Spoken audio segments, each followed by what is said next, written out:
এসব কি আয়ান? নিজের ভাইয়ের স্ত্রীকে বিয়ে করতে তোমার লজ্জা করলো না? হায় হায়, এ কি যুগ এলো গো! নিজের ভাবিকে বিয়ে করে নিয়ে চলে এসেছে। এই মেয়েটা আমার বড় ছেলের মাথা তো খেয়েই ছিল, এখন আমার ছোট ছেলেরটাকেও ছাড়লো না। আয়ান, এটা তুই কি করলি? এই ভগিনীর বাচ্চাটাকে বিয়ে করে আনলি? তুই জানিস না ওর সাথে আমার সম্পর্ক কি?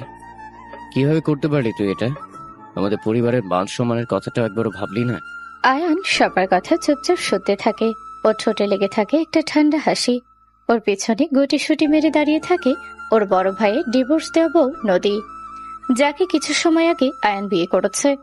চৌধুরী বাড়ির ছোট ছেলে আয়ান, যে এতদিন ব্যবসার কাজে বিদেশে ছিল। বিদেশে পড়াশোনা শেষ করে নিজের দাদার ছোট ব্যবসাটাকে ও অনেক বড় করেছে। দীর্ঘ 14 বছর পরে আয়ান বাংলাদেশে ফিরে এসেছে। আয়ানের দেশে ফেরার এই 2 দিন হলো মাত্র। তার ভেতরে এত কিছু হয়ে গেছে। আয়ান সবাইকে উপেক্ষা করে নদীর হাত শক্ত করে ধরে ওকে নিয়ে উপরে যেতে চায়। তখনই দীপ্ত নদীর হাত চেপে ধরে আর বলে, এসব কোন ধরনের অসভ্যতা আয়ান? লাজ লজ্জার মাথা খেয়েছিস নাকি?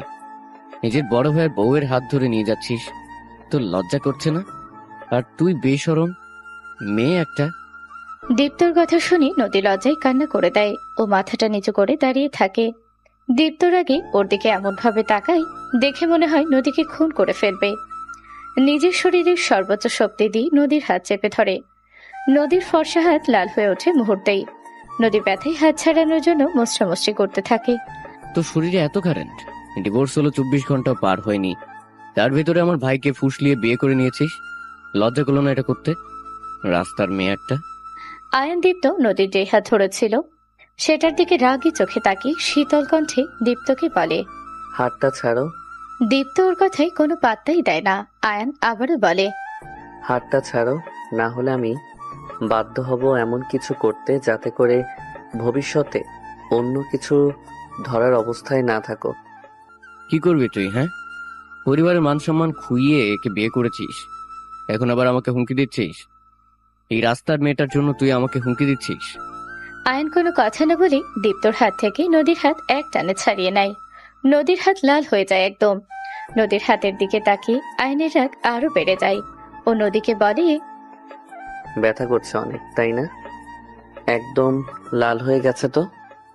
নদী কিছু বলার আগে আয়নের মা বলে, এসব সামান্য আঘাতে ওর কিছু হয় না। তো তো দেখছি দরদ একদম উতলে উঠছে এই রাস্তার মেয়েটার জন্য। আয়ন ঘুরে গিয়ে দীপ্তর মুখে একটা ঘুষি মারে। দীপ্তর ছোট কেটে রক্ত বেরিয়ে আসে। দীপ্ত তীব্র ক্ষোভে কিছু বলবে, তার আগে আয়ন দীপ্তর পেট বরাবর একটা লাথি মারে। দীপ্ত ছিটকে গিয়ে কিছুটা দূরে পড়ে। ওর মা গিয়ে ওর পাশে বসে বিলাপ করতে করতে বলে, হায় হায়, এ কি কালসাপ ঢুকলো আমার সংসারে! ভাইয়েতে ভাইয়েতে ঝামেলা বাঁধিয়ে দিল। তুই এই রাস্তার মেয়েটার জন্য আমাকে মারলি, নিজের বড় ভাইকে মারলি। হ্যাঁ, মারলাম। ওকে স্পর্শ করার কোনো অধিকার তোমার নেই। বেশ তো সাধু সাচ্ছিস, নিজের বড় ভাইয়ের বউকে বিয়ে করতে লজ্জা লাগলো না তোর? হ্যাঁ, লাগলো না। আর একটা কথা তুমি হয়তো ভুলে গেছো, ও তোমার বউ ছিল, এখন আর নেই। 2 ঘন্টা আগে তোমাদের ডিভোর্স হয়ে গেছে। ডিভোর্স হয়েছে বলেই কি বিয়ে করতে হবে?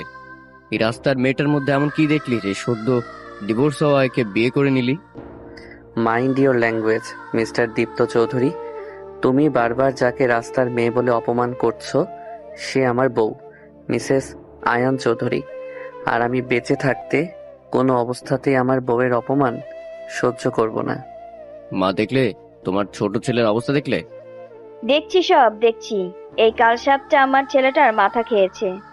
মা, আমার কথাটা হয়তো তুমি শুনতে পাওনি, আর শুনতে পেলেও বুঝতে পারোনি।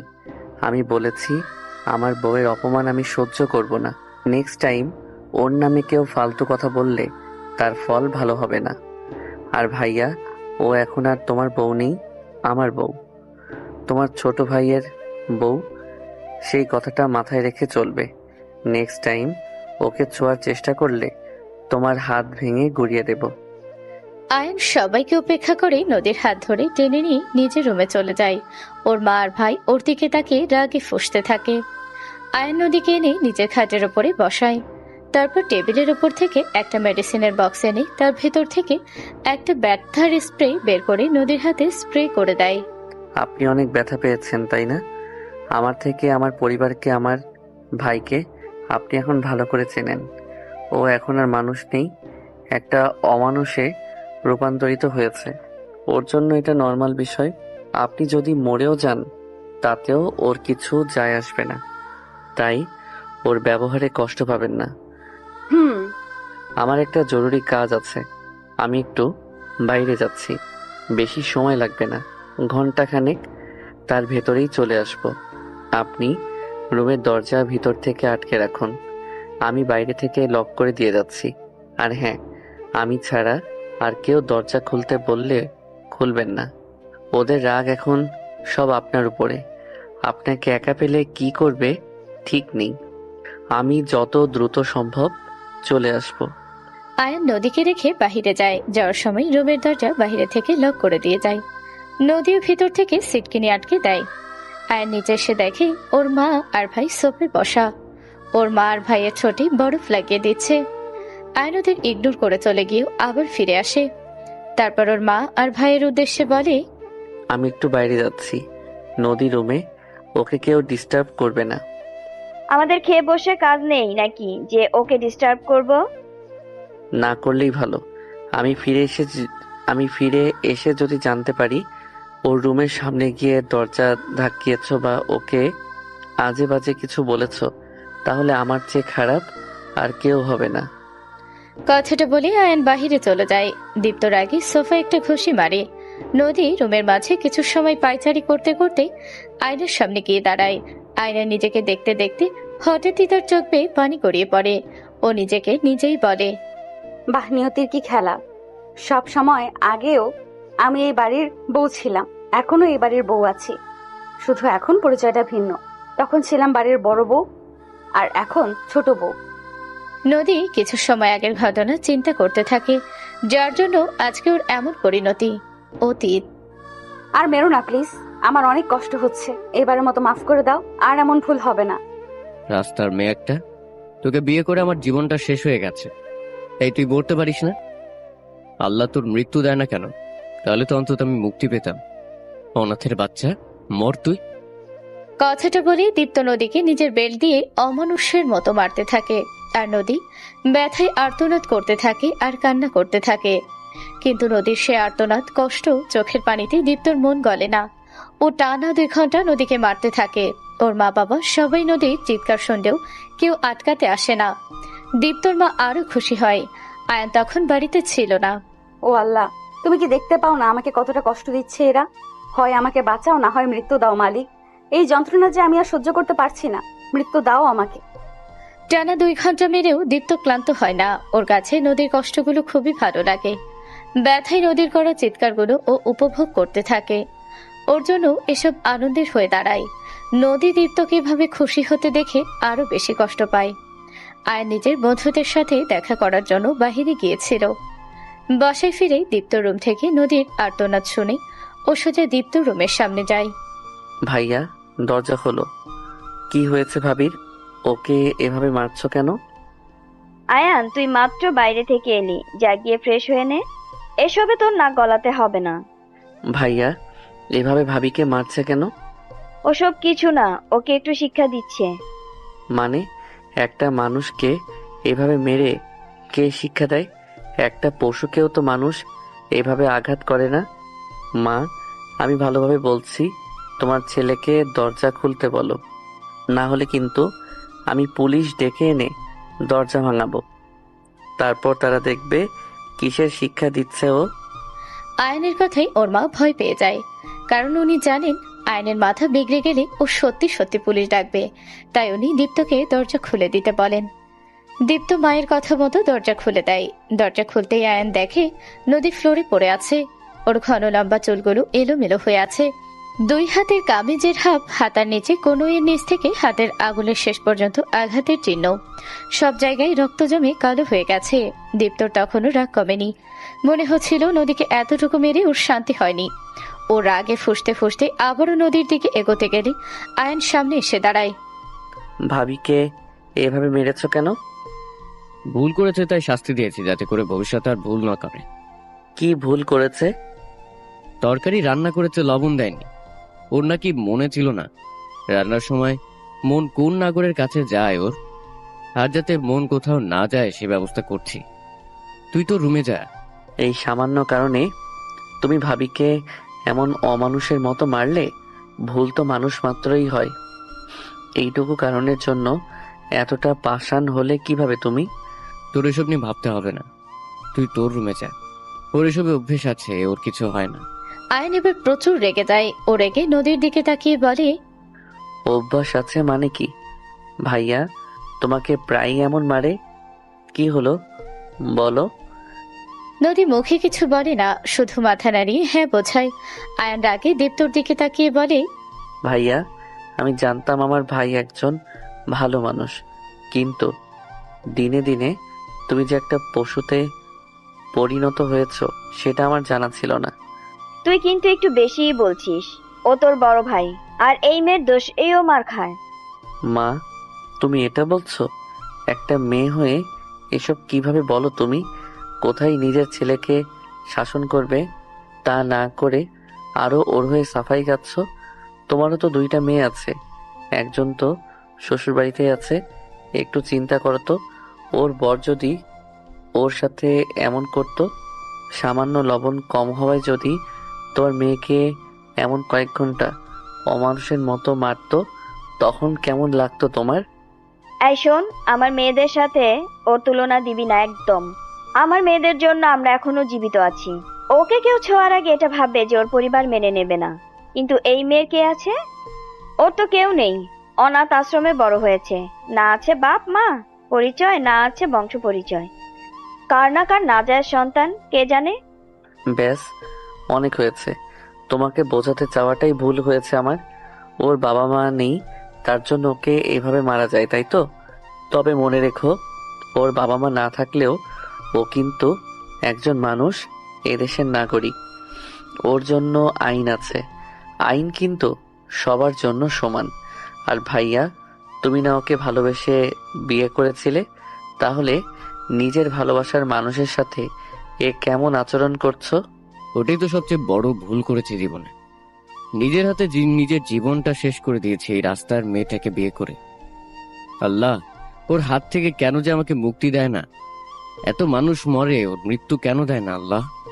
আয়ন এবার নদীর দিকে তাকিয়ে বলে, তুমি কি পাগল? এত মায়ের অত্যাচার সহ্য করে কেন পড়ে আছো এখানে?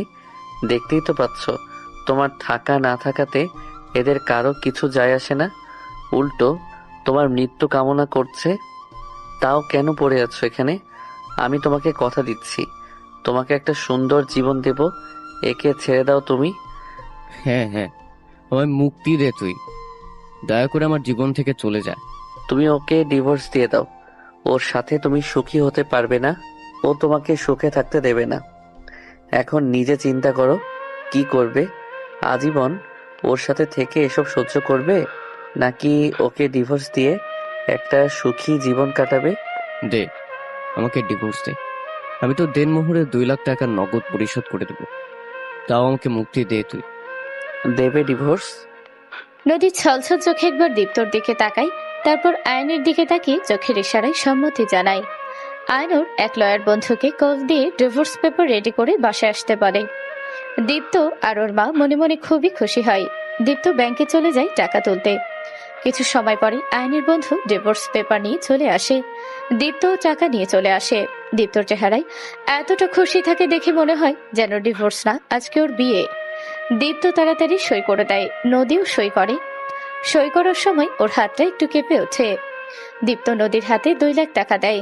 নদী টাকাটা আবারও দীপ্তর হাতে দিয়ে বলে, তোমার টাকার আমার কোনো দরকার নেই। টাকার জন্য তোমাকে বিয়ে করিনি আমি, ভালোবাসতাম তাই বিয়ে করেছি। কিন্তু সেই ভালোবাসা আরো আগে উঠে গেছে। যেদিন থেকে তুমি পাল্টে গেছো, সেদিন থেকে আমার মনে থাকা তোমার জন্য অনুভূতিও পাল্টে গেছে। এখন যেটা বেঁচে আছে সেটা শুধুই ঘৃণা। Mister Dipto Chowdhury, I hate you. আর হ্যাঁ, আমার সব সুখ শান্তি কেড়ে নিয়ে যদি আপনি ভেবে থাকেন আপনি সুখী হবেন, তাহলে শুনুন, আপনি কোনোদিনও সুখী হতে পারবেন না। উপরে একজন আছে যিনি সব দেখছেন। আমার প্রতি ফোঁটা চোখের পানির দাম আপনাকে দিতে হবে। দীপ্ত নদীর কথাগুলোকে কোনো গুরুত্বই দেয় না। আয়ান নদীর হাত ধরে ওকে নিয়ে বাহিরে যেতে দেয়। চলো। সেটা দেখে নদী বলে, কোথায়? তোমার নতুন জীবনের উদ্দেশ্যে। নদীকে আর কিছু বলতে না দিয়ে আয়ন ওকে নিয়ে বাহিরে চলে যায়। দীপ্ত আর ওর মা এটাই তেমন কিছু মনে করে না। ওরা তো মুক্তির আনন্দে উচ্ছ্বসিত হয়ে পড়ে। ওর বাবা অবশ্য খুশি হয়। ওনারাও নদীকে তেমন একটা পছন্দ ছিল না। আয়ান নদীকে নিয়ে ডিরেক্ট রেজিস্ট্রি অফিসে চলে আসে। ওর 4 জন বন্ধুকে বলে একজন কাজীকেও নিয়ে আসতে। এসব কি? আমি তোমাকে কথা দিয়েছিলাম তোমাকে একটা সুন্দর জীবন দেব, আর তাই আমি তোমাকে বিয়ে করতে চাই। নদী, আমি জানি তুমি জীবনে অনেক কষ্ট পেয়েছো আমার ভাইয়ের থেকে, কিন্তু বিশ্বাস করো আমি ওর মতো না। আমি তোমাকে আর কষ্ট দেব না। তুমি ভালো থাকবে আমার সাথে। প্লিজ রাজি হয়ে যাও। আয়নের কথায় নদী প্রথমে না রাজি হলেও পরে ঠিকই রাজি হয়ে যায়। একটা সুন্দর জীবনের আশায় ও আয়নের প্রস্তাব কবুল করে নেয়। হঠাৎই দরজায় কড়া নাড়ার শব্দে নদীর ধ্যান ভাঙে। নদী দেখে অতীতের কথা ভাবতে গিয়ে 40 মিনিট পার হয়ে গেছে। কে? আমি নদীকে দরজা খুলে দেয়। আয়ন কিছু শপিং ব্যাগ হাতে দাঁড়িয়েছিল।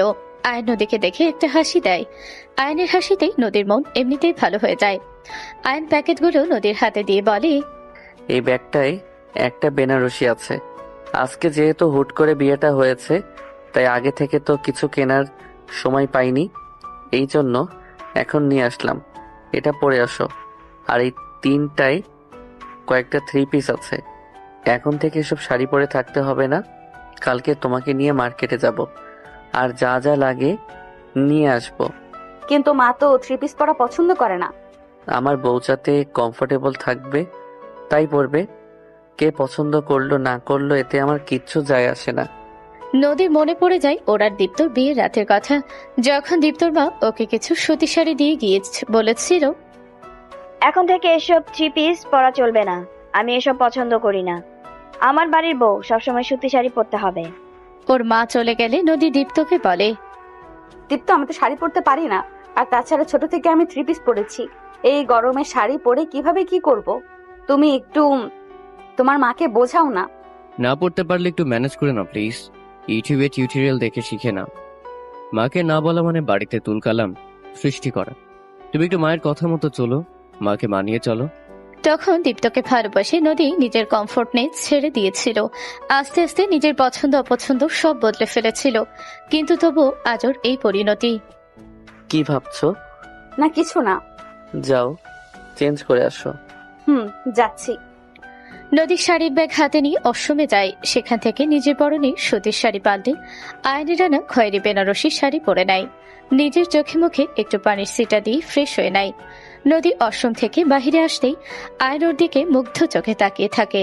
নদীর গায়ের সাথে শাড়ির রং মিশে ওকে অপূর্ব সুন্দর লাগছিল দেখতে। নদী দেখতে একদম একটা পুতুলের মতো। ওর গায়ের রং উজ্জ্বল ফর্সা, সেই গায়ে খয়েরি রঙের বেনারসিতে আর ফুটে উঠেছে। নদী আয়নের দিকে তাকিয়ে বলে, আমার গায়ের এই দামি বেনারসি মানাচ্ছে না, তাই না? তবে তোমাকে ধন্যবাদ আমাকে এটা পরতে দেওয়ার জন্য। আমার খুব শখ ছিল আমি আমার বিয়েতে খয়েরি রঙের বেনারসি পরবো, বউ সাজবো, কিন্তু সেটা আগের বার পূরণ হয়নি। দ্বিতীয়বার হলেও আমার শখটা তো পূরণ হলো তোমার জন্য। আমি জানি তোমার বউ সাজার স্বপ্ন ছিল, কিন্তু আগের বার তুমি আমার ভাইকে যখন বিয়ে করেছিলে ও বেকার ছিল, তার উপর সবার অমতে বিয়ে, তাই আর সেই স্বপ্ন পূরণ হয়নি। আর একটা কথা বলি, বলো। তোমাকে এই বেনারসিতে অপূর্ব সুন্দর লাগছে। আয়নের কথায় নদীর সামান্য লজ্জা পায় ও মাথাটা নিচু করে মনে মনে ভাবে, আমার এই শখের কথা আরিয়ান কিভাবে জানলো? তাহলে কি দীপ্ত ওকে বলেছিল কখনো? অথচ নিজে আমার এই ছোট্ট শখটা পূরণ করেনি। এদিকে এসো। আয়নের কথায় নদীর ধ্যান ভাঙে ও আয়নের সামনে গিয়ে দাঁড়ায়। আয়নের হাতে একটা গহনার বাক্স ধরিয়ে দেয়। নদীকে সেটা খুলে দেখতে বলে। নদী বক্স খুলে দেখে ভেতরে একটা ডায়মন্ডের নেকলেস। সিম্পল ডিজাইনের খুবই সুন্দর একটা নেকলেস, সাথে একজোড়া ডায়মন্ডের দুল আর একটা আংটি। নদী এসব দেখে চমকে যায়। দীপ্ত টাকা হওয়ার পরে কখনো ওকে এত দামি কিছু কিনে দেয়নি। ওর প্রয়োজনীয় জিনিসই ঠিক মতো কিনে দিত না, সেখানে ডায়মন্ড তো স্বপ্ন। আয় নিজ হাতে নদীকে নেকলেস আর কানের দুল পরিয়ে দেয়। তারপর হাঁটু গেড়ে বসে রিংটা দিয়ে ওকে প্রপোজ করে। নদী, আমাদের বিয়েটা খুবই তাড়াহুড়োতে হয়েছে। আমি জানি তুমি জীবনে একবার ভুল করেছো, মানুষ চিনতে ভুল করেছো, কিন্তু আশা করছি এইবার আর সেই ভুল হবে না। আমাকে কি তোমার জীবনটাকে সুন্দর করে গুছিয়ে তোলার একটা সুযোগ দেবে? আমি কথা দিচ্ছি তোমাকে আর কোনো কষ্ট পেতে দেব না। আমি বলছি না আমাকে স্বামীর অধিকার দাও, কারণ আমি জানি সেটা এখন তোমার পক্ষে সম্ভব না, কিন্তু অন্তত চেষ্টা করো আমাকে স্বামী হিসেবে মানিয়ে নিতে। সেই চেষ্টাটা কি করবে? আয়নের কথা শুনে নদীর চোখে পানি চলে আসে। ওর কাছে মনে হয় ও খুব মূল্যবান, অনেক মূল্যবান। এমন ভাবে ওকে প্রপোজ করতে পারে নদীর ধারণাই ছিল না। ও আয়নের দিকে নিজের বাম হাত এগিয়ে দেয়, আয়নুর আঙ্গুলে আংটিটা পরিয়ে দেয়। তারপর উঠে দাঁড়িয়ে নদী কিছু বুঝে ওঠার আগে নদীর কপালে একটা আলতো চুমু দেয়। নদী চোখটা বন্ধ করে নেয় আবেশে। এক অন্যরকম শিহরণ বয়ে যায় ওর শরীরে।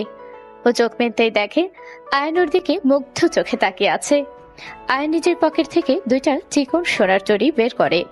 তারপর নদীর হাতে থাকে সিটি গোল্ডের চুড়ি খুলে নিজের আনা সোনার চুড়ি দুইটা পরিয়ে দেয়। ও নদীর দুই হাত উঁচু করে হাতের পাতায় চুমু খায়। নদী শুধু অপলক দৃষ্টিতে ওর দিকে তাকিয়ে থাকে। আয়ন আবারও নিজের পকেট থেকে একটা ছোট্ট বক্স বের করে, যার ভেতরে একটা ডায়মন্ডের নোজপিন ছিল। ওটা খুলে এটা পড়ো। তুমি বিবাহিত ঠিকই, তবে আমার বউ আর আমার বউয়ের শরীরে অতীতের কোনো স্মৃতি থাকুক আমি সেটা চাই না। নদী আয়নের কথা মতো নোজপিন পাল্টে নেয়। নোজপিনটা আমাকে দাও, ওটা যার জিনিস তাকে ফেরত দিয়ে দেব। তার দরকার নেই। কেন? আয়ন মনে মনে ভাবে নদী এখনো দীপ্তকে মনে মনে ভালোবাসে, আর তাই ওর দেওয়া নোজপিন স্মৃতি হিসেবে নিজের কাছে রাখতে চায়। নদী কিছু বলবে তার আগেই আয়ন আবারও বলে, আচ্ছা সমস্যা নেই, তুমি যদি এটা নিজের কাছে রাখতে চাও তো রাখো। নদী আয়নকে অবাক করে দিয়ে নোজপিনটা ডাস্টবিনে ফেলে দেয়। তারপর বলে, নিজের কালো অতীত বয়ে বেড়ানোর কোনো মানেই হয় না। এটা ফেরত দেওয়ার কোনো দরকার নেই, কারণ এটা 20 টাকা দামের একটা ওয়ান টাইম নোজপিন। আমাদের বিয়েটা হুট করে হয়েছিল, তখন ওর কাছে নোজপিন দেওয়ার টাকা ছিল না, তাই এটা কিনে দিয়েছিল। পরে আর সোনার নোজপিন কেনা হয়নি। নদীর কথায় আয়নের ভুল ভাঙে। ও মনে মনে বেশ খুশি হয় নদীর কথায়। আয়ন নদীর হাত ধরে ওকে নিয়ে ব্যালকনিতে যায়। সেখানে একটা দোলনা রাখা, দোলনায় দুইজন মানুষ বসার মতো ভালোই স্পেস আছে। আয়ন নদীকে নিয়ে দোলনায় বসে। সেখানে বসে থাকে চুপচাপ, কোনো শব্দ করে না। একটু পরে নদীকে নিয়ে রুমে চলে যায়। অনেক রাত হয়েছে, ঘুমিয়ে পড়ো। কোথায় শোবো? খাটে ছাড়া আর কোথায় শোবে? আয়নের সাথে এক বিছানায় শুতে নদী একটু আনকমফোর্টেবল ফিল করে। বিছানার এক পাশে নদী গিয়ে গুটিসুটি মেরে শুয়ে পড়ে। আয়নের বিপরীত পাশে গিয়ে শুয়ে পড়ে। নদী এক ধ্যানে অনেক সময় দেওয়ালের দিকে তাকিয়ে থাকে। চোখ বন্ধ করতেই আয়নকে পিছন থেকে জড়িয়ে ধরে। নদী কিছু বলবে তার আগে ওর কানে কানে বলে, নো মোর সাউন্ড, চুপচাপ ঘুমাও। আমি তোমাকে টাইম দিচ্ছি আমাকে পুরোপুরিভাবে মেনে নিতে, কিন্তু একজন বিবাহিত পুরুষকে তার ওয়াইফকে না জড়িয়ে ধরে ঘুমাতে বলবে না। এটা স্বামীগত অধিকার, এখানে একদম হস্তক্ষেপ করবে না বলে দিলাম। নদী আর কিছু না বলে ঘুমিয়ে পড়ে। আয়ন নদীকে শক্ত করে জড়িয়ে ধরে ঘুমিয়ে পড়ে। সকালে ঘুম থেকে উঠে নদী দেখে ও আয়নের বুকের মাঝে শুয়ে আছে। নিজেকে আয়নের বুকের মাঝে দেখে নদী কিছুটা লজ্জাও পায়। ও আয়নের বুকের মাঝ থেকে উঠে ওয়াশরুমে চলে যায়। স্কুল লাইফ থেকে নদীর সকালে গোসল করা অভ্যাস। পুরনো অভ্যাস মতো নদী গোসল সেরে নেয়। গোসল শেষ করে নদী আয়নের আনা 3 পিসগুলোর ভেতর থেকে মেরুন কালারের একটা 3 পিস পরে। ও নিচে যায় আয়ান আর ওর জন্য চায়ের নাস্তা বানাতে। ড্রয়িং রুমে নদীর শাশুড়ি আর দীপ্ত বসেছিল। নদীকে ভেজা চুলে নিচে আসতে দেখে দীপ্ত রেগে যায়। ও রেগে নদীর সামনে এসে দাঁড়ায়। নদী দীপ্তকে দেখেও না দেখার ভান করে পাশ কাটিয়ে চলে যেতে চায়। দীপ্ত আবারও নদীর সামনে এসে দাঁড়ায়। সমস্যা কি তোমার? আমার রাস্তা আটকাচ্ছ কেন? গলার জোর তো দেখি বেড়ে গেছে। ডিভোর্স হয়েছে একদিনও হয়ে পারেনি, তার ভিতরে আমার ভাইকে বিয়ে করে নিয়েছিস, আবার ওর সাথে শুয়েও পড়েছিস। কত বড় রাস্তার মেয়ে রে তুই! লজ্জা শরম বলতে কি কিছু বাকি আছে তোর? নিজেরই ডিভোর্সি বরের ছোট ভাইয়ের সাথে রাত কেমন কাটলো শুনি? সেই প্রশ্নের জবাব নিশ্চয়ই আমি তোমাকে দেব না। তো আমার ভাই খুশি করতে পেরেছে তোকে? চুপ করুন একদম। লজ্জা করে না এসব বাজে বাজে কথা বলতে? বারে, তো শুতে লজ্জা করে না আর আমি বললেই দোষ? এই, আপনি আমার সামনে থেকে সরুন তো। আপনার মতো লোকের সাথে আমি কোনো কথা বলতে চাই না। সত্যি কথা বলতো, ভাইয়ের কাছে কি আমার থেকেও বেশি খুশি হয়েছিস? আপনার এসব নোংরা নোংরা কথার জবাব দিতে আমি বাধ্য নই। সামনে থেকে সরুন আমার। নদী দীপ্তকে পাশ কাটিয়ে চলে যেতে চায়। দীপ্ত আবার নদীর সামনে এসে দাঁড়ায়। এবার এসে নদীর এক হাত জোরে চেপে ধরে। ও এতটাই জোরে ধরে যে নদীর হাত মুহূর্তেই লাল হয়ে যায়। নদী হাত মোচড়ামুচড়ি করতে থাকে ছাড়ানোর জন্য, কিন্তু দীপ্ত রেগে আরো জোরে চেপে ধরে। হাত ছাড়ুন আমার। আপনার কোনো অধিকার নেই আমার হাত ধরার। তুই এখন আমাকে অধিকার শেখাচ্ছিস? তুই হঠাৎ তুমি থেকে আমাকে আপনি করে কেন বলছিস? খুব পাকনা গুজিয়েছে তাই না? আয়ান দেশে এসেছে মাত্র 1 সপ্তাহের জন্য, তারপরে তোর কি হবে? কে বাঁচাবে তোকে? আমার বিয়ে করা বউ কোথায় যাবে না যাবে সেটা তো তোমার দেখার বিষয় না ব্রো। বিয়ে যখন করেছি ও নিশ্চয়ই আমার সাথেই থাকবে। ওর হাতটা ছাড়ো। আগের দিনের মায়ের কথা ভুলে গেছো বোধহয়, তাই তো আবারও ওর হাত ধরার দুঃসাহস দেখিয়েছো। আমি তোমাকে সাবধান করেছিলাম, সেটা কি ভুলে গেছো? হাত ছাড়ো ওর, তা না হলে ফল ভালো হবে না। আয়নের কথা শুনি আর আয়নকে নিচে নামতে দেখে দীপ্ত নদীর হাত ছেড়ে দেয়। আয়নকে নামতে দেখে ওর মাও সোফা থেকে উঠে আসে। উনি নদীর উদ্দেশ্যে বলে, এই মেয়েটা আমার ছেলের মাথা খেয়েছে। আমার ছেলেটা আগে কত ভালো ছিল, বড় ভাইয়ের সম্মান করত। এই ছেলে এখন বড় ভাইয়ের গায়ে হাত তোলার হুমকি দেয়। অপয়া মেয়ে কোথাকার! এতদিন দুধ কলা দিয়ে কালসাপ পুষেছি। এই মেয়ে, তুই এসব কি পড়েছিস? তুই জানিস না আমার বাসায় এসব পড়ার কোনো নিয়ম নেই? আমার বউ কি পড়বে না পড়বে সেটা নিয়ে তোমাদের মাথা ঘামাতে হবে না। ওকে আমি বলেছি 3 পিস পরতে। এটা এখন আর আগের যুগ নেই যে ওকে 12 হাত লম্বা শাড়ি পরে ঘুরে বেড়াতে হবে।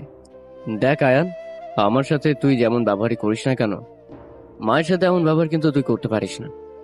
মা যদি সে আগের মতো থাকতো তাহলে আমি ঠিকই মাকে সম্মান করতাম, মায়ের কথাই গুরুত্ব দিতাম। কিন্তু তোমার মতো মাও তো বদলে গেছে। নদীর প্রতি মায়ের আচরণ দেখেই সেটা আমি বুঝতে পেরেছি। নদী আমার বিয়ে করা বউ, আর আমার বউকে কেউ অসম্মান করবে সেটা আমি সহ্য করব না। ওর ভালো খারাপের দায়িত্ব আমার। এই অসহ্য গরমের ভিতর ও 12 হাত শাড়ি পরে কষ্ট পাক, সেটা তো আমি হতে দেব না। ও যেটাতে কমফোর্টেবল ফিল করে সেটাই পরবে। আমাদের বাড়িতে থেকে ও এসব পড়তে পারবে না। ওর যদি এসব পড়তে মন চায় তাহলে ও বাড়ি থেকে বেরিয়ে গিয়ে পড়ুক। আমার বউকে বাড়ি থেকে বের করে দেওয়ার তুমি কে? আয়ান, এবার একটু বেশি বেশি হয়ে যাচ্ছে না? মায়ের সাথে কেমন ব্যবহার করছিস তুই? ও প্লিজ, তুমি এখন আমাকে ব্যবহার শেখাতে এসো না। আগে নিজে শেখো কিভাবে একটা মেয়ের সাথে ব্যবহার করতে হয়। একটা মেয়ে যার দায়িত্ব নেবে বলে, সারা জীবন খেয়াল রাখবে বলে তাকে নিজের সাথী করে নিয়ে এসেছিলে, অথচ পরবর্তীতে কি করেছো, তাকে অমানুষের মতো মেরেছো। সেই তুমি এখন আমাকে ব্যবহার শেখাতে এসেছো। আর হ্যাঁ, তোমরা হয়তো ভুলে যাচ্ছ এই বাড়িটা আমার নামে। দাদা মারা যাওয়ার আগে এই বাড়ির অর্ধেকটা আমার নামে লিখে দিয়ে গিয়েছিল, তাই আমার অংশে কে থাকবে না থাকবে সেটার সিদ্ধান্ত আমি নিব। নদী আমার বউ, আমার সাথে এই বাড়িতে থাকবে। ওর যা মনে চায় করবে, যা মনে চায় পড়বে, সেটা তোমাদের দেখার বিষয় না। তোমরা এতে নাকও গলাবে না, আর ওকে বাড়ি থেকে বের করার চিন্তাও মাথায় আনবে না, তাহলে ফল ভালো হবে না। আয়নের কথা শুনে কেউ আর কিছু বলার সাহস পায় না। আয়ন নদীকে নিয়ে কিচেনে চলে যায়। সেখানে গিয়ে নদীর জন্য আর নিজের জন্য একটা চুলায় চা বসায়। তারপর নদীকে বলে, বিদেশে থাকতে আমি নিজের রান্না সবসময় নিজেই করতাম, তোমার কিছু করতে হবে না। আজকে ব্রেকফাস্ট আমি বানাচ্ছি। না না, তার কোনো দরকার নেই। তুমি রুমে যাও, আমি ব্রেকফাস্ট বানিয়ে নিয়ে আসছি। শোনো, একদম একটা লক্ষ্মী মেয়ের মতো চুপ করে এখানে দাঁড়িয়ে থাকো। ব্রেকফাস্ট আজকে আমি বানাবো, তুমি শুধু দাঁড়িয়ে দাঁড়িয়ে দেখো, আর আমার কোনো হেল্প লাগলে আমি বলবো। আয়নও নদীর জন্য 4টা ব্রেড টোস্ট করে নেয় আর 2টা ডিম পোচ করে নেয়, সাথে 2 কাপ চা। ওরা নদীর প্লেট গুছিয়ে 2 হাতে 2টা প্লেট নিয়ে উপরে যায় আর নদীকে ওর পিছু পিছু আসতে বলে। আয়ন নদীর সামনে হাঁটছিল। ওরা দুজন উপরে উঠতে যাবে, তখনই ওর মা ওদের ডাক দেয়। নদী, আমাদের নাস্তা কোথায়? তোমাদের নাস্তা কোথায় সেটা নদী কিভাবে জানবে? নিজেদেরটা নিজেরা বানিয়ে নাও। সবার রান্না নদীই করে। তোমার বড় ছেলে বাসার কাজের লোকদের ছাড়িয়ে দিয়ে নিজের বউকে কাজের লোক বানিয়ে রেখেছিল এতদিন। কিন্তু আমি আমার বউকে রাজরানী করে রাখার কথা দিয়েছি। চাকরানী না, ও আজকে থেকে কোনো কাজ করবে না। তোমাদের কাজ যদি পারো তো নিজেরা করো, না হলে কাজের লোক রেখে নাও। আমার বউ কারো কাজের লোক না যে সবার ফাই ফরমাইশ খাটবে। আয়ান নদীকে নিয়ে উপরে চলে যায়। এদিকে দীপ্ত আর ওর মা রাগে ফুঁসতে থাকে। দেখেছো মা, এই মেয়ে একদিনে কেমন তোমার ছেলেকে বশ করে নিয়েছে। ওর কাছে এখন আমাদের কথাগুলো বিষের মতো লাগে। ওর একটা কিছু করতেই হবে। তুই চিন্তা করিস না, 2টা দিন যেতে দে, দেখবি আয়ান নিজেই ওকে বাড়ি থেকে বের করে দিবে। এই মেয়ের আসল রূপ দেখার পর আর সত্যিটা জানার পরে ওই ওকে ঘাড় ধাক্কা দিয়ে বের করে দিবে। এখন যা তো, মোড় থেকে গিয়ে নাস্তা নিয়ে আয়, খুব খিদে পেয়েছে। এর ব্যবস্থা পরে করা যাবে। মায়ের কথা মতো দীপ্ত মোড়ে গিয়ে নাস্তা নিয়ে আসে। দুপুর বেলায় আয়ান নদীকে রান্না করতে দেয় না, নিজেই ওরা নদীর জন্য বিরিয়ানি রান্না করে। ওর মা আর ভাই হোটেল থেকে খাবার নিয়ে এসে খায়। নদীর এসব দেখে খুব খারাপ লাগে। ও আয়ানকে বলে, আয়ান, কাজটা হয়তো ঠিক হচ্ছে না। মায়ের বয়স হয়েছে, এইসব বাইরের অস্বাস্থ্যকর খাবার খেলে মায়ের শরীর খারাপ করবে। তোমার ভাইয়ের জন্য না হোক, মায়ের রান্নাটা অন্তত আমাকে করতে দাও। আমার থেকে একদম বেশি বোঝো না। আমি যা করছি একদম ঠিক করছি। মা এতদিন তোমার সাথে যেটা করেছে একদম ঠিক করেনি।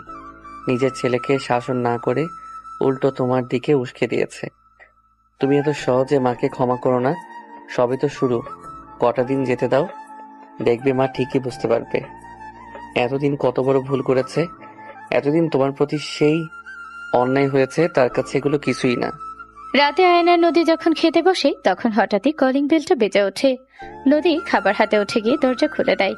সামনে যা দেখতে পাই তা দেখে এক মুহূর্তের জন্য নদীর পায়ের তলা থেকে মাটি সরে যায়। ও 2 কদম পিছিয়ে আসে। নিজের চোখেও বিশ্বাস করতে পারে না।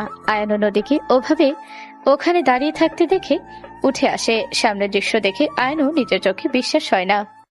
তৃষা, তুই আর এসব কি? হ্যাঁ আমি। দেখ আয়ান, এত অবাক হওয়ার কিছু নেই। আমি আর দীপ্ত একে অপরকে ভালোবাসি। দীপ্তর যখন ডিভোর্স হয়ে গেছে তখন আমাদের বিয়েতে তো কোনো বারণ নেই, তাই না? তুই আমার ভাইকে ভালোবাসিস মানে কি? তুই সব কি বলছিস? ওর ডিভোর্স হয়েছে কালকে আর একদিনেই তুই ওকে ভালোবেসে ফেললি?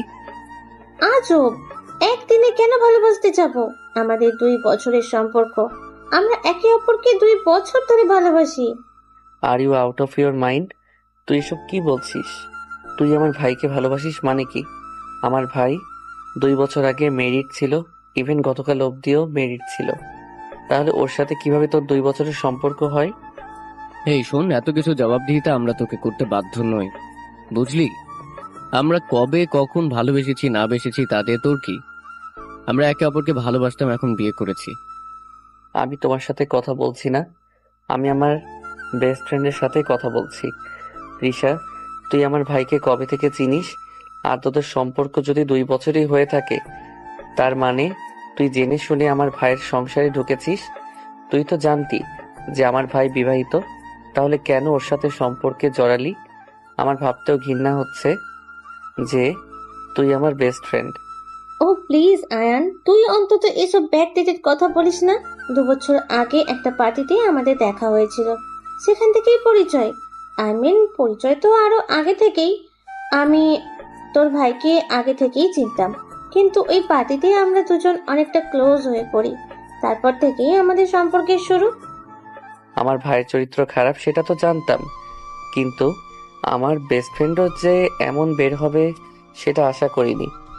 তোর থেকে আমি এমন কিছু আশা করিনি কখনোই। যেটা মন চাই করেছিস, এখন নিজের জীবনটাকে যখন শেষ করতেই চাচ্ছিস কর। আয়নের হঠাৎই নদীর কথা খেয়াল আসে। ও পিছনে তাকিয়ে দেখে নদী দাঁড়িয়ে আছে।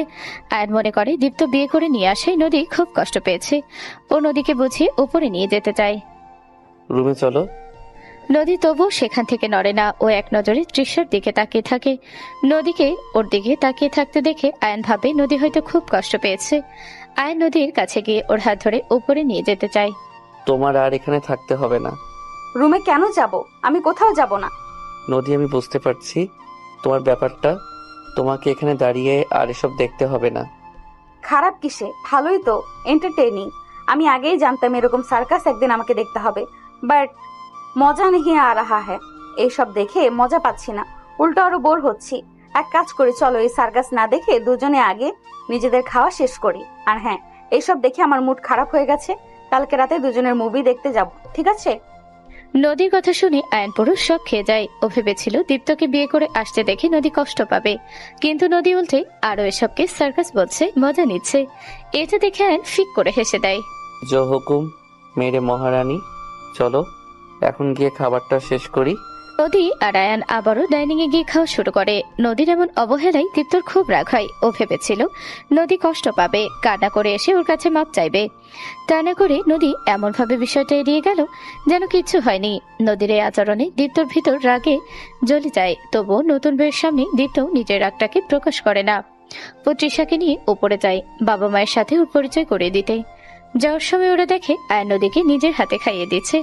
সেটা দেখে দীপ্তর আগে দ্রুত উপরে চলে যায়। তৃষাও রেগে মেগে উপরে, দীপ্ত পিছন পিছন চলে যায়। তৃষার রেগে যাওয়াটা আর কেউ খেয়াল না করলেও নদী খেয়াল করে। ওর কাছে ব্যাপারটা খুবই অদ্ভুত লাগে। তবুও সে বিষয়ে পাত্তা না দিয়ে ওরা দুজন খাওয়া শেষ করে। দীপ্ত উপরে গিয়ে মা বাবার সাথে তৃষার পরিচয় করিয়ে দেয়। ছেলের বউ হিসেবে তৃষাকে দেখে দীপ্তর মা বাবা দুজনেই খুব খুশি হয়। দীপ্ত অনলাইনে ওদের 4 জনের জন্য রাতের খাবার অর্ডার দিয়ে দেয়। আয়ন আর নদী রুমে চলে যায়। রুমে গিয়ে আয়ন নদীকে নিজের দিকে ফিরিয়ে ওর কাঁধে নিজে 2 হাত রেখে বলে, নদী, আমি জানি তোমার হয়তো খুব খারাপ লাগছে, খুব কষ্ট লাগছে। যদি চাও কিছু সময় একা থাকতে পারো। খারাপ কেন লাগতে যাবে? দেখো, আমার থেকে আর কিছু লুকাতে হবে না। আমি তোমার মনের অবস্থাটা বুঝতে পারছি। নিচে যা কিছু হলো তার জন্য যে তুমি কষ্ট পেয়েছো সেটা আমি জানি, কিন্তু ওদের সামনে যে তুমি সেটা প্রকাশ করনি, এর জন্য তোমাকে অনেক ধন্যবাদ। কারণ তখন তুমি যদি ওদের সামনে ভেঙে পড়তে, ওরা সুযোগ পেয়ে যেত পরবর্তীতে তোমাকে জ্বালাতন করার। এই তুমি কি পাগল নাকি? নাকি আমাকে দেখে দেবদাস মনে হয় তোমার? আমি কেন কষ্ট পেতে যাব, আর কেনই বা নিজের কষ্ট লুকাতে যাব? দেখো, তোমাকে আজকে একটা কথা ক্লিয়ার ভাবে জানিয়ে দেই, তোমার ভাইয়ের জন্য আমার মনে আর কোনো জায়গা নেই। তোমার ভাই যে অন্য কোনো সম্পর্কে জড়িয়েছে সেটা আমি আরো আগেই টের পেয়েছিলাম, কিন্তু এটা জানতাম না যে মেয়েটাকে। আজকে সেটাও জেনে গেলাম। কিন্তু সত্যি বলতে আমার এক ফোঁটাও খারাপ লাগছে না। তোমার ভাই আরো আগেই আমার মন থেকে উঠে গিয়েছে। ওর প্রতি আমার কোনো অনুভূতি নেই। আর আমাদের তো এখন ডিভোর্স তো হয়ে গেছে, তাই ও কি করলো না করলো তাতে আমার কিছুই যায় আসে না। ও বিয়ে করলো নাকি সেটাও আমার দেখার বিষয় না। বুঝতে পেরেছো? বুঝলাম। দীপ্তর প্রতি নদীর আর কোনো ধরনের কোনো অনুভূতি নেই জেনে আয়ন খুবই খুশি হয়। ও এতটাই খুশি হয় যে ফুট করে নদীর গালে একটা চুমু বসিয়ে দেয়। আচমকা আয়নের এমন আচরণে নদী অবাক হয়ে যায়। ওর চোখ দুটো বড় বড় হয়ে যায়। ও অবাক চোখে আয়নের দিকে তাকায়। একটু আগে করা নিজের কাজের জন্য আয়ন খুবই লজ্জা পায়। ও অস্বস্তিকর পরিস্থিতির হাত থেকে বাঁচতে খাটে গিয়ে শুয়ে পড়ে। নদীও গিয়ে ওর বিপরীত পাশে শুয়ে পড়ে। আগের দিন রাতের মতো আজকেও আয়ন নদীকে পিছন থেকে জড়িয়ে ধরে। নিজেদের সম্পর্কটা স্বাভাবিক করার জন্য নদী আজকে আয়নের দিকে ফিরে আয়নকে নিজেও জড়িয়ে ধরে। নদীর এই আচরণে আয়ন খুবই খুশি হয়। ও বুঝতে পারে নদী আস্তে আস্তে ওকে মেনে নিচ্ছে। অল্প কিছু সময়ের মাঝে নদী ঘুমিয়ে পড়ে। নদী ঘুমিয়ে গেছে বুঝতে পেরে আয়ন চোখ মেলে তাকায়। ও নদীর কপালে একটা কিস করে। তারপর নদীর ঘুমন্ত চেহারার দিকে তাকিয়ে নিজের স্কুল লাইফের কথা চিন্তা করে। স্কুলে থাকতে নদী আয়নের এই 1 ক্লাস সিনিয়র ছিল। আয়ন তখন থেকে নদীকে চিনে।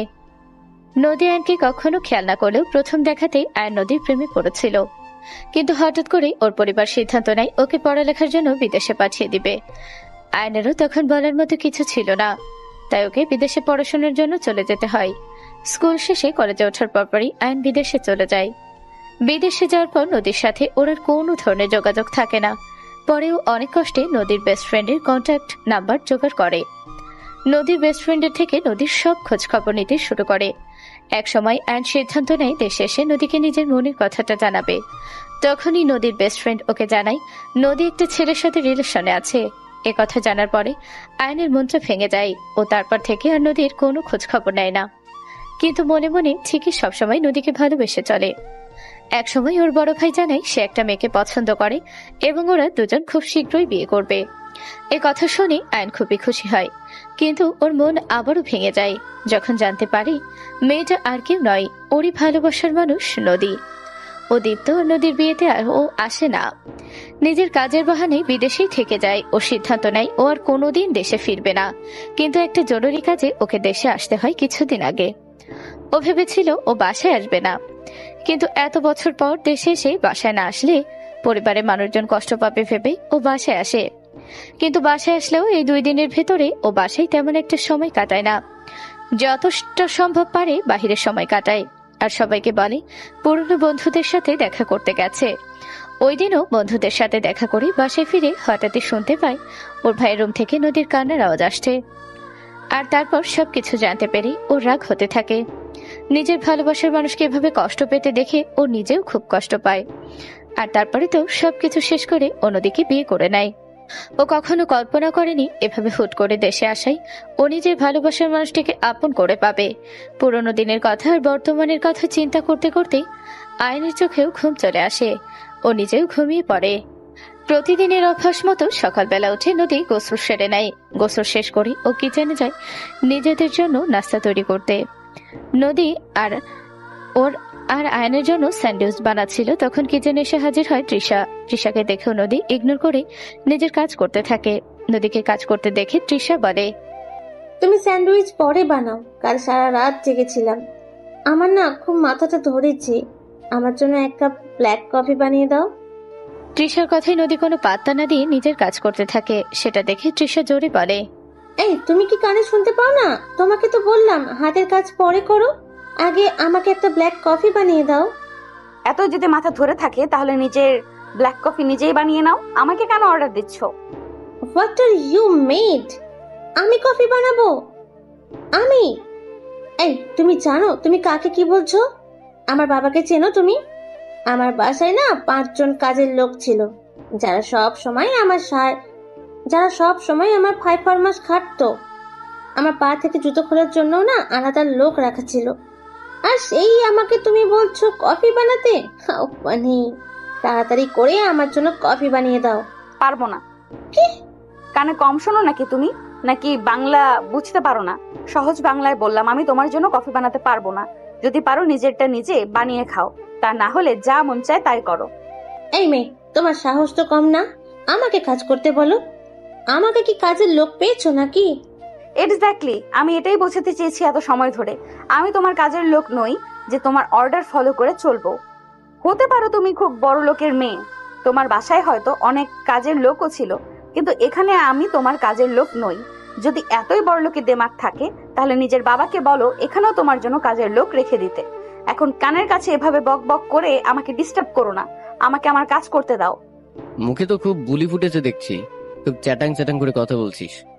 আমার বউ তোর কাছে কফি চেয়েছে, সেটা বানিয়ে দিলেই তো পারিস। তখন সেগুলো আমি নিজের ইচ্ছায় করতাম, নিজের দায়িত্ববোধ থেকে করতাম, বাধ্য হয়ে করতাম না। আর এখন এই কফি বানানোটা আপনার স্ত্রী আমাকে বাধ্য করেছে। বাট সরি, আমি এখন কারোর হুকুম মানতে বাধ্য নই।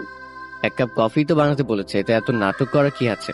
আগেও তো ঘরে সব কাজ করতি, তাহলে তখন তো এত নাটক করতি না। আগের ব্যাপারে এখন আর এই ব্যাপারটা সম্পূর্ণ আলাদা। আগে আমি এই বাড়ির বউ ছিলাম, তাই কাজ করতাম। হ্যাঁ, এখনো এই বাড়ির বউ আছি আমি, কিন্তু জায়গাটা পরিবর্তন হয়েছে। আগে যে আমার স্বামী ছিল সে আমাকে কাজের লোকের মতো ট্রিট করত, তাই আমি ঘরের সব কাজ করতাম। কিন্তু এখন যে আমার স্বামী, সে আমাকে মহারানীর মতো করে রাখে, তা আমি কেন করতে যাব কাজের লোকের মতো কাজ? আর ওই যে বললেন না শুধুমাত্র 1 কাপ কফি বানানোর ব্যাপার, তো সেটা আপনার বউকে নিজেকেই বানিয়ে নিতে বলুন। আর যদি আপনার এতই কষ্ট লাগে নিজের বউয়ের জন্য, তাহলে আপনি বরং বানিয়ে দিন কফিটা। এই মেয়ে, বেয়াদবি করবি না। আমার বৌমার মাথা ধরেছে। ও যখন বলেছে কফি তোকে বানাতে হবে, তার মানে তোকেই বানাতে হবে। তুই তো এখন আমার ছোট ছেলের বউ, তাই না? তো আমি শাশুড়ি হয়ে তোকে আদেশ করছি, এখনই কফি বানিয়ে নিয়ে আয়। নদীর বাবা মা না থাকায় ও নিজের শাশুড়িকে নিজের মায়ের মতোই ভালোবাসে। ও সবসময় ওর শাশুড়িকে যথেষ্ট সম্মান করে। এর আগেও ওর শাশুড়ি ওকে জানোই তাই বলে অপমান করার পরেও তিনি মুখ ফুটে কিছু বলতে পারেনি।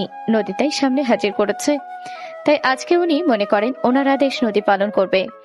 নদীও স্যান্ডউইচ বানানো শেষ করে কফির জন্য পানি বসায়। সেটা দেখে দীপ্ত, তৃষা আর ওর শাশুড়ি খুব খুশি হয়।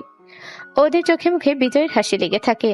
নদী আর চোখে তৃষার দিকে একবার তাকায়, দেখে তৃষা ওর দিকে শয়তানি হাসি দিয়ে চেয়ে আছে। যেন ওকে বোঝাতে চাইছে ও জিতে গেছে। নদী সুন্দর মতো এক কাপ কফি বানায়। কফি মগ কিচেনে রেখে নদীর স্যান্ডউইচের প্লেট হাতে করে নিয়ে এসে ডাইনিং এ রাখে। তারপর গিয়ে কফির মগটা নিয়ে আসে। নদীকে কফির মগ হাতে করে আসতে দেখে তৃষা হাতে গিয়ে দেয়, কিন্তু নদী তৃষাকে উপেক্ষা করে কফির মগটা নিয়ে গিয়ে ডাইনিং টেবিলের একটা চেয়ারে বসে। তারপর আরাম করে বসে বসে কফিতে একটা চুমুক দেয়। তারপর নিজেই নিজেকে বলে, আরে বা নদী, তোর হাতে তো জাদু আছে, কফিটা তো সেই হয়েছে। নদীকে কফিটা নিজের জন্য বানাতে দেখে তৃষা খুব রেগে যায়। দীপ্ত আর ওর শাশুড়িও খুব রেগে যায়। তৃষা রেগে নদীর সামনে গিয়ে দাঁড়ায়, টেবিলের উপরে জোরে একটা চড় মেরে বলে, এই, তুমি আমার কফি কেন খাচ্ছ? তোমার কফি মানে কি? কফিটা কি তুমি বানিয়েছো নাকি? আমিই তো তোমাকে বললাম ওর জন্য কফি বানাতে, তাই তো তুমি কফি বানাবে। এখন ওকে না দিয়ে সেটা নিজে কেন খাচ্ছ? হ্যাঁ, আপনি আমাকে আদেশ করেছিলেন ওর জন্য কফি বানাতে, কিন্তু আমি কি একবারও বলেছি আমি ওর জন্য কফি বানাবো? মানে কি? মানে হচ্ছে এটাই যে আমি আপনার বউয়ের জন্য কফিটা বানাইনি, কফিটা আমি নিজের জন্যই বানিয়েছি। যদি আপনাদের এতই কফি খেতে মন চায় তো নিজেরা বানিয়ে খান না, আমাকে কেন ডিস্টার্ব করছেন? তুমি আমার জন্য কফি বানাবে না, তাই তো? ঠিক আছে, আমি যদি কফি না খাই তাহলে তোমাকেও এই কফি খেতে দেব না। তৃষা রেগে নদীর হাত থেকে কফির মগটা ছিনিয়ে নেয়। তারপর সেটা ফ্লোরে ছুঁড়ে মারে। নদী চেয়ার থেকে উঠে দাঁড়ায়, এক নজর নিজে ভাঙা কফির মগটার দিকে তাকিয়ে তৃষার দিকে ফিরে তৃষার গালে সজোরে একটা চড় বসায়। নদীর এমন কাণ্ডে সবাই হতভম্ব হয়ে পড়ে। দীপ্তর মা আর দীপ্ত একে অপরের মুখ চাওয়াচাই করতে থাকে। নদী আগে অনেক শান্ত স্বভাবের ছিল। ওদের সবার অপমান অপদস্থ মারধর সব চুপচাপ সহ্য করে নিত। সেই নদী আজকে তৃষাকে চড় মেরেছে, এটা যেন ওদের কারোরই বিশ্বাসই হতে চায় না। How dare you! তুমি আমাকে চড় মারলে? তুমি জানো এর ফল কি হতে পারে? তোমার মতো ভিখারির বাচ্চা এত সাহস পাও কোথা থেকে আমাকে চড় মারার? এই চরটা যদি তোমার মা বাবা তোমাকে ছোট থাকতে দিত না, তাহলে আজকে এই ধরনের অসভ্যতামি তুমি করতে পারতে না। তোমার সাহস হলো কি করে আমার হাত থেকে কফির মগ ছিনিয়ে নিয়ে সেটা ছুঁড়ে ফেলো? আমার বানানো কফি তোমাকে ফেলানোর অনুমতি কে দিয়েছে? নদীর ব্যবহারে সবাই অবাক হলেও দীপ্ত রেগে নদীর সামনে এসে দাঁড়ায়। তারপর নদীকে চড় মারার জন্য হাত উঁচু করে বলে, তো সাহস খুব বেড়ে গেছে না? এত বড় স্পর্ধা, তুই আমার বউয়ের গায়ে হাত তুলিস? আজকে দেখ আমি তোকে কি করি। কথাটা বলে দীপ্ত নদীকে চড় মারতে নেয়। তখনই আয়ান এসে দীপ্তর হাত ধরে ফেলে আর বলে, তুমি আবারও আমার বউয়ের গায়ে হাত তোলার চেষ্টা করেছো? আগের দিনের ওয়ার্নিং কি ভুলে গেছো নাকি? তাহলে আবারও মনে করে নাও। খবরদার, আমার বউয়ের গায়ে যদি একটা ফুলের টোকাও লাগে তাহলে কিন্তু আমি কাউকে ছেড়ে কথা বলবো না। বাহ, তুই তো ভারী স্বার্থপর। তোর ভাই তোর বউকে মারছে, এটা তুই দেখলি, অথচ তোর বউ যে আমাকে মারলো সেটা তোর চোখে পড়লো না? নদী যা করেছে একদম ঠিক করেছে। তুই এটারই প্রাপ্য। এতক্ষণ যা যা হয়েছে আমি সব দেখেছি সিঁড়ির উপর দাঁড়িয়ে। তুই কে আমার বউকে হুকুম দেয়ার? আর তোরা কিভাবে ভাবলি ও তোদের জন্য কাজ করবে? এতে হুকুমের কি আছে? তোমার বউয়ের কাছে শুধু এক কাপ কফি চাওয়া হয়েছিল। মা, তুমিও এদের সাথে তাল দিচ্ছ? তোমাদের কত সুন্দর এক্সপেকটেশন, তাই না? যেই মেয়ে 2টা বছর ওর হাজবেন্ডের সাথে পরকিয়া করেছে, যার জন্য ওর সংসার ভেঙেছে, যে কিনা এখন ওর এক্স হাজবেন্ডের ওয়াইফ, সে ওকে কফি বানাতে বলবে আর ও হাসি মুখে নাচতে নাচতে কফি বানিয়ে দিবে, তাই না? আসলেই তোমরা কত কিছু ভাবতে পারো। ওর জায়গায় তুমি হলে তুমি পারতে নিজের জীবন ধ্বংসকারীর জন্য কফি বানাতে? আয়নের কথা শুনে ওর মা একদম চুপ হয়ে যায়। আর তৃষা, তোর কি সামান্য লজ্জাটুকুও নেই? যার জীবনটা একদম ছারখার করে দিয়েছিস, যার থেকে তার স্বামীকে কেড়ে নিয়েছিস, তার এত সুন্দর গোছানো সংসার কেড়ে নিয়েছিস, তার ভালোবাসার মানুষটাকে কেড়ে নিয়েছিস, আবার তাকে এসে বলছিস তোর জন্য কফি বানাতে? তোর ভিতরে যদি সামান্য লজ্জা বোধটুকু থাকতো তাহলে তুই এটা করতে পারতি না। তোর জন্য একটা চর যথেষ্ট না। তোর এই কাজের জন্য সামান্য একটা চর কিছুই না। এর থেকে বড় শাস্তি ডিজার্ভ করিস তুই। আর ভাইয়া, তুমি যে কিনা একসময় এর স্বামী ছিলে, ওর সাথে একটা কমিটমেন্টে থেকেও দিনের পর দিন ওকে ঠকিয়ে গেছো, ওর সাথে অন্যায় করেছো, অবিচার করেছো। যখন খুশি তখন ওকে অত্যাচার করেছো, আবার ওর সামনে নিজের পরকীয়া প্রেমিকাকে বিয়ে করে নিয়ে এসেছো। তারপরও তুমি চাও যে তোমার সব হুকুম ও পালন করবে। আল্লাহ যে আসলে তোমাদের কি দিয়ে তৈরি করেছে, না আছে লজ্জা, না আছে বিবেক। নদী, আমাদের নাস্তা তো রেডি, তাই না? আজকে আর এখানে বসে খাবো না, চলো রুমে নিয়ে চলো। তুমি নাস্তার প্লেটটা নিয়ে যাও, আমি চা বানিয়ে নিয়ে আসছি। আয়ান চলে যেতেই নদী আবারও রান্নাঘরে গিয়ে ওরা আয়ানের জন্য দুধ চা বানিয়ে নেয়। তারপর একটা ট্রেতে চায়ের কাপ দুটো নিয়ে উপরে চলে যায়। আয়নের থেকে বকা শুনে তিশা আরো রেগে যায়। ওর শাশুড়ির সামনে দাঁড়িয়ে বলে, মা, আপনি দেখলেন এই মেয়েটা আপনার ছোট ছেলেকে কিভাবে বশ করেছে? এর একটা কিছু করতেই হবে। যাই হোক, এর ব্যাপারটা পরে দেখা যাবে। আমার এখন মাথা ধরেছে। আপনি একটু আমার জন্য এক কাপ কফি করে নিয়ে আসুন। আমি? হ্যাঁ, আপনাকেই তো বললাম।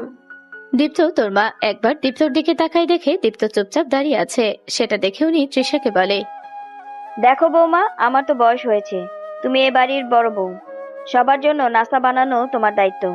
মাথা ধরেছে বুঝলাম, কিন্তু নাস্তাও তো বানাতে হবে। অনেক বেলা হয়ে গেছে, আজকে বরং তুমি চলো, আমি তোমাকে সাহায্য করে দিব। কালকে থেকে না হয় তুমি নিজেই সবটা করো।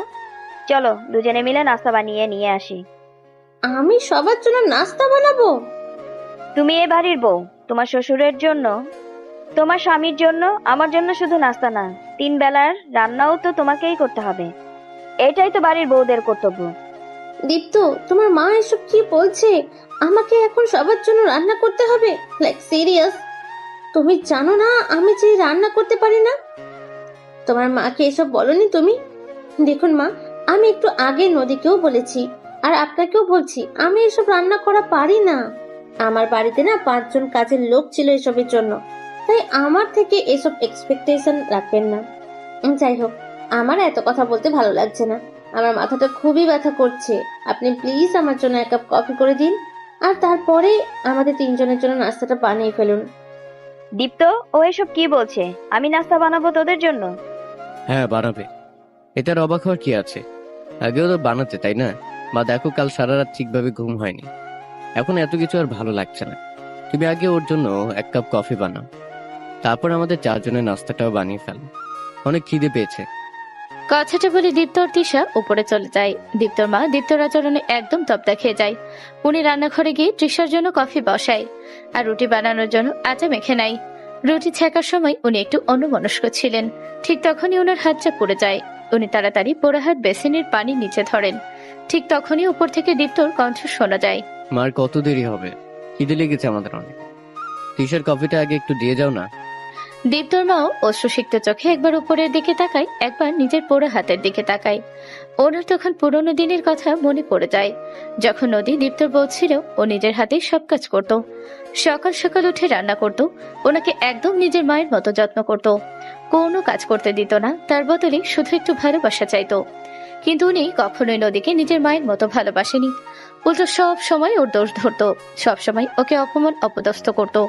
তারপরেও নদী কোনোদিন ওনার প্রতি কঠোর হয়নি, সবসময় মায়ের মতো সেবা যত্ন করে গেছে। আর আজকে তৃষা ওনাকে দিয়ে কাজ করাচ্ছে, আর পাশাপাশি ওনার ছেলেও বইয়ের পক্ষ নিয়ে ওনাকে দিয়ে কাজ করাচ্ছে। উনি এখন নিজের ভুলটা বুঝতে পারে, তারপরেও নিজের ইগোর জন্য উনি নদীর প্রতি করা ওনার অন্যায়গুলোকে ঠিক মনে করেন। চোখের পানি মুছে আবারও নাস্তা বানিয়ে উপরে নিয়ে যান। দীপ্ত, তোর সাথে আমার কিছু কথা আছে। বলো। দেখ বাবা, আমার বয়স হয়েছে, আমার পক্ষে এখন 3 বেলা রান্না করা সম্ভব না। তো তুমি কি চাও তৃষা রান্না করুক? না, তা বলিনি। দেখ, আগে তো সবার জন্য নদী রান্না করতো, আর এখন আয়ান তো ওকে আমাদের জন্য রান্না করতে দিবে না। ওরা তো আলাদা খাচ্ছে, তাই আমি বলি কি, তুই একটা কাজের লোক রাখ আমাদের রান্না বান্না আর সব কাজের জন্য। আপনি কি পাগল হয়েছেন মা? এখন একটা কাজের লোক রাখতে গেলে কত খরচ আপনি জানেন? তাছাড়া আপনার এখন বয়স হয়েছে, এতদিন শুয়ে বসে তো শরীরের সব হাড়ে জং ধরে গেছে। এই বয়সে মানুষ সারাদিন কাজ কাম করে ভিতরে থাকলে তবেই না সুস্থ থাকবে। হ্যাঁ মা, তৃষা তো ঠিকই বলেছে। যত কাজ কামের ভিতর থাকবা তত দেখবা শরীর সুস্থ আছে। আর তাছাড়া আয়ন আমাকে এখন গুনে গুনে 30,000 টাকা বেতন দেবে বলে দিয়েছে। আগে সংসারের সব খরচ তো ও চালাতো, তাই আমার বেতন নিয়ে কোনো সমস্যা ছিল না। কিন্তু এখন এই 30,000 টাকার ভিতরে আমাকে সবকিছু সামলাতে হবে। ও সংসার খরচের জন্য আর কোনো টাকা এক্সট্রা দেবে না বলে দিয়েছে। এর ভিতরে কাজের লোকের জন্য এক্সট্রা টাকা খরচ করতে বলো না তো। দীপ্তর কথা শুনে মা এবারে একটা বড় ছটকা খায়। উনি কখনো আশাই করেননি দীপ্ত এমন কিছু বলবেন। ওনার পায়ের নিচ থেকে যেন মাটি সরে যায়। উনি আর নাস্তা না করে সেখান থেকে নিজের রুমে চলে আসেন। তারপরে ওনার চোখ থেকে পানি ঝরতে থাকে। উনি পুরোনো দিনের কথাগুলো মনে করেন। যখন বাড়িতে কাজের লোক থাকতে উনি নদীকে দিয়ে সব কাজ করাতেন, আর নদীও চুপচাপ সবকিছু করতো ভালোবেসে। ও কখনোই ওনার কোনো কথার অবাধ্য হয়নি। সবসময় ওনাকে মায়ের মতো সেবা যত্ন করে গেছে। আর তার বিনিময়ে উনি সবসময় নদীকে অত্যাচার করেছেন। আজ এই মুহূর্তে দাঁড়িয়ে উনি নিজের ভুলটা বুঝতে পারেন। উনি অঝরে কান্না করতে থাকেন আর ভাবেন নদীর কাছে গিয়ে নিজের ভুলের জন্য করা সমস্ত ক্ষমা চাইবেন। নদী, বিকেলে রেডি হয়ে থেকো। আজকে তোমাকে নিয়ে একটু বাইরে যাব। কোথায় যাবে আবার? একটু শপিং এ যাব, টুকটাক কেনাকাটা আছে কিছু, আর সিনেমা দেখতে যাব। ঠিক আছে, আমি রেডি হয়ে থাকবো। যদিও আমার ইচ্ছা ছিল না আজকে অফিসে যাওয়ার, কিন্তু একটা আর্জেন্ট মিটিং আছে আর কিছু মানুষকে তাদের আসল জায়গা দেখানোর আছে। সেজন্য আমাকে আজকে অফিসে যেতে হবে। তুমি দুপুরে খেয়ে নিও, আমার আস্তে আস্তে বিকাল হবে। আর হ্যাঁ, ওদের থেকে সাবধানে থেকো। তোমার আমাকে নিয়ে এত চিন্তা করতে হবে না। আমি এখন আর সেই আগের নদী নেই যে ওরা আমাকে সহজে কাবু করে ফেলবে। তুমি চিন্তা করো না আমাকে নিয়ে, আমি সামলে নেব সবটা। আচ্ছা, তোমার জন্য লাঞ্চ প্যাক করে দেব। তুমি খাবে কি দুপুরে? আমি বাইরে খেয়ে নেব। আর তাছাড়া তোমাকে নিয়ে চিন্তা করবো না তো কাকে নিয়ে চিন্তা করব? আমার লাইফে তুমি ছাড়া এখন আর ইম্পর্টেন্ট কেউ নেই। ইম্পর্টেন্ট? হুম। আয়নের মুখে নিজেকে ওর জন্য সবচেয়ে গুরুত্বপূর্ণ জানতে পেরে নদী খুব খুশি হয়। ও এক পলকে আয়নের দিকে তাকিয়ে ভাবতে থাকে ও কারোর জন্য খুব ইম্পর্টেন্ট, যে কিনা ওকে নিয়ে চিন্তা করে, ওর কথা ভাবে, ওর কেয়ার করে। নদী এসব কিছু ভাবতে থাকে। তখনই আয়ান নদীর মাথার পিছন থেকে নিজের ডান হাত নিয়ে নদীর মাথাটা নিজের ঠোঁটের কাছে নিয়ে আসে। তারপর নদীর কপালে একটা আলতো চুমু খায়। নদী চোখ বন্ধ করে অনুভব করে আয়নের ছোঁয়া, যেটার ভিতরে নেই কোনো কামকতা, আছে শুধুই মমতা। নদীর কাছে আয়নের এই ছোঁয়া খুবই ভালো লাগে।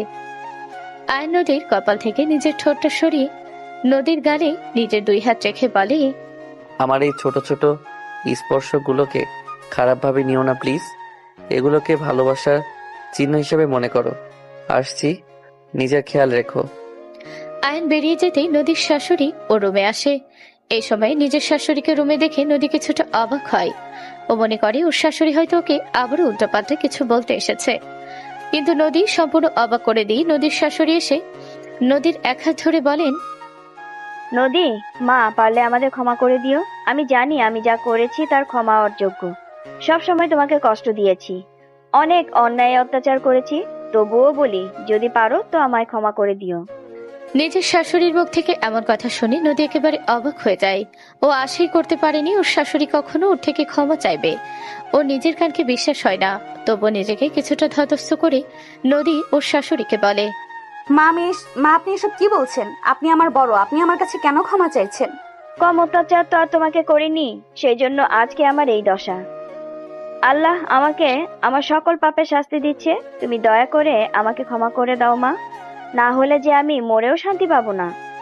নদী ওর শাশুড়িকে ধরে বিছানায় বসাতে যায়। তখনই খেয়াল করে ওর শাশুড়ির হাতটা পোড়া। নদী ব্যস্ত হয়ে বলে, এ কি মা, আপনার হাত পুড়লো কিভাবে?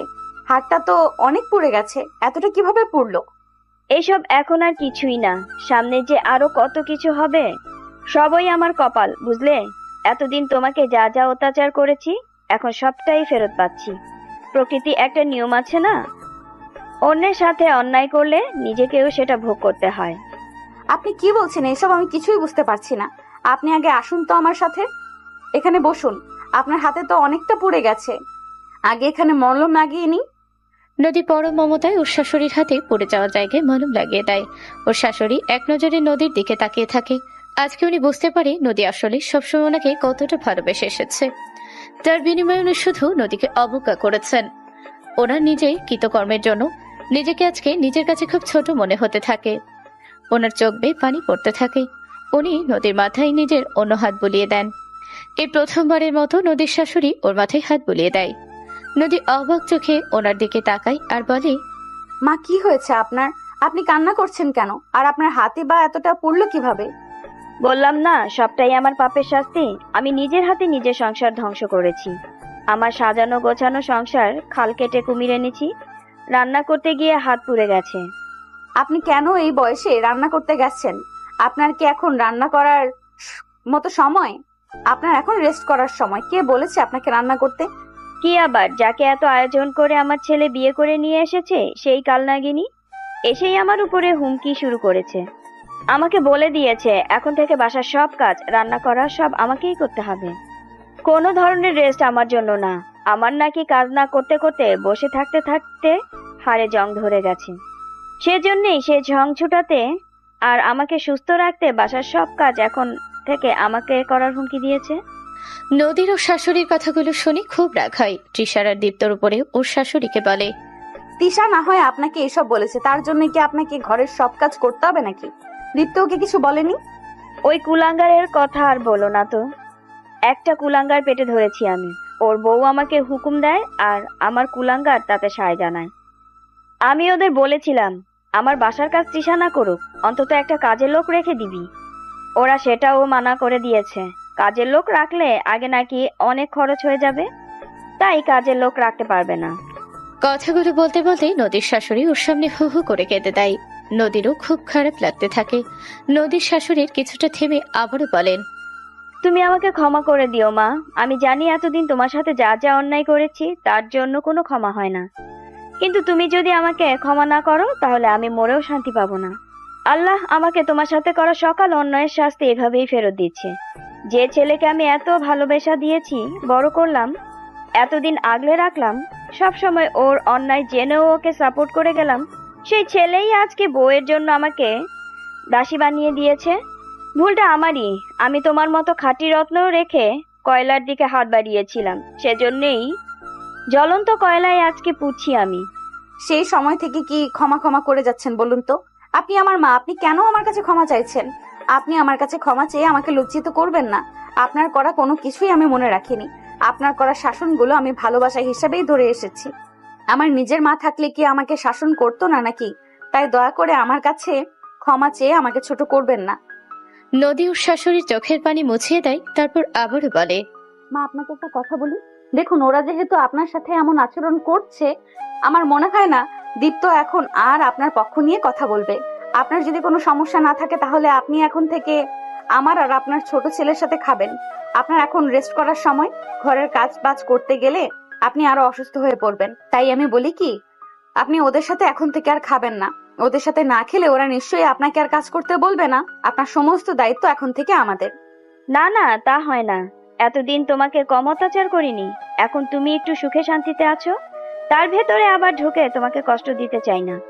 আর এখন আমার সাথে যা যা হচ্ছে সবই আমার কর্মফল। কষ্টের আবার কি আছে? দেখুন মা, আমি কখনো আপনাকে নিজের শাশুড়ি মনে করিনি।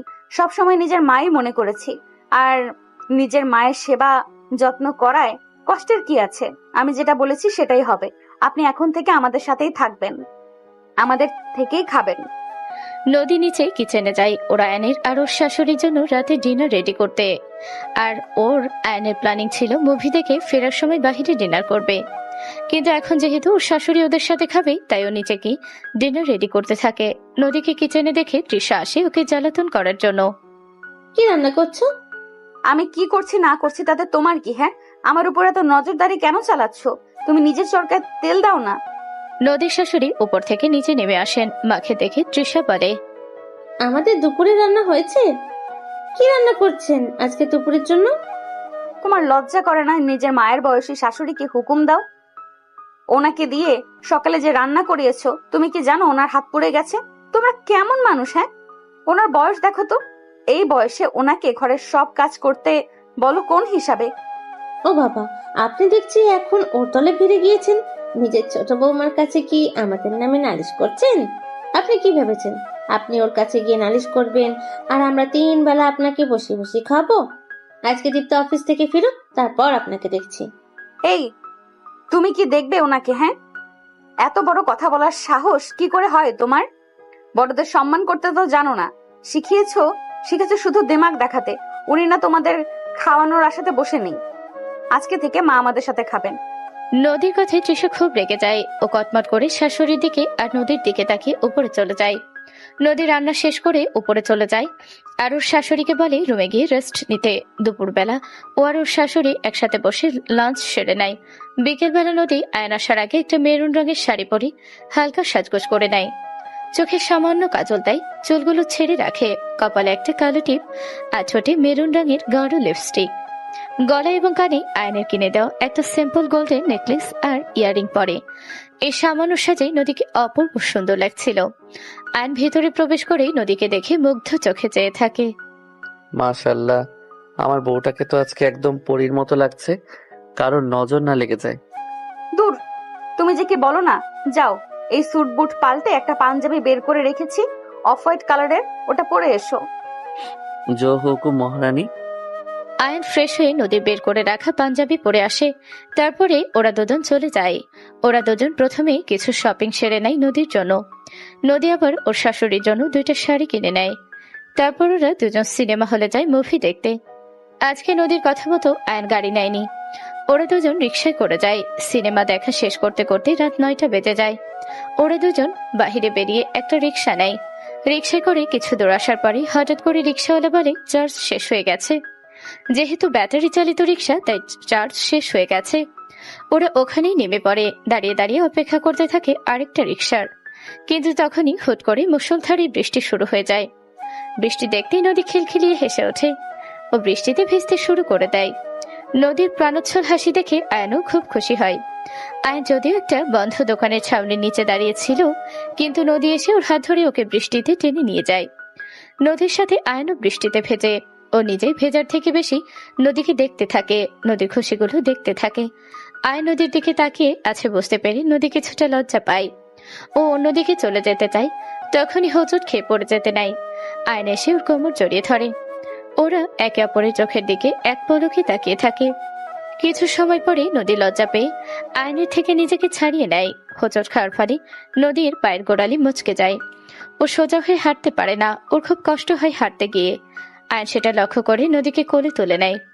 কিছুক্ষণ পরে ওরা একটা রিক্সা পেয়ে যায়। রিক্সা থেকে নেমে ও আয়ন নদীকে কোলে করে নিয়ে বাড়ির ভেতরে প্রবেশ করে। নদীকে আয়নের কোলে দেখে তৃষার আগে একটা গ্লাস ফ্লোরে ছুঁড়ে মারে। আয়ন সেদিকে পাত্তা না দিয়ে নদীকে কোলে নিয়ে উপরে নিজেদের রুমে চলে যায়।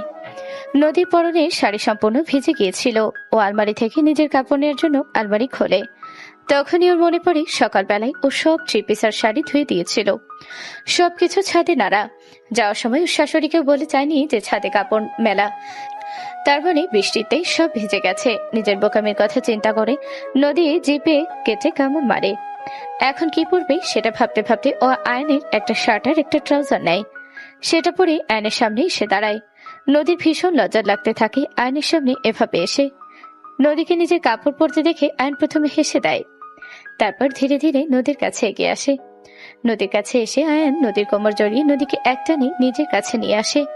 নদীর মাথার পেছন থেকে হাত দিয়ে নদীর মুখটা নিজের মুখের সামনে নিয়ে আসে। তারপরে হুট করে নদীর ছোটে নিজের ঠোঁট ডুবিয়ে দেয়।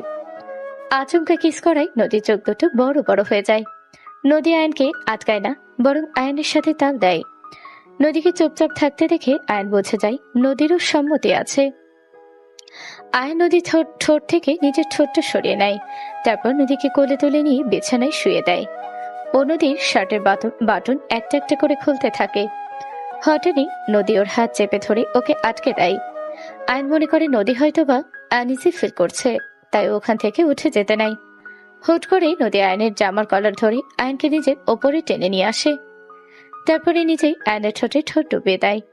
নদীর সম্মতিতে আয়ন এবার উঠে গিয়ে ঘরের সব লাইট অফ করে দিয়ে আসে। বাহিরে তখন বিদ্যুৎ চমকাতে থাকে। সে আলোতে ঘর আলোকিত হয়ে যায়। আয়ন নদীর কাছে এসে নদীকে কিস করতে থাকে। ধীরে ধীরে ও আরো গভীর হয়ে যেতে থাকে।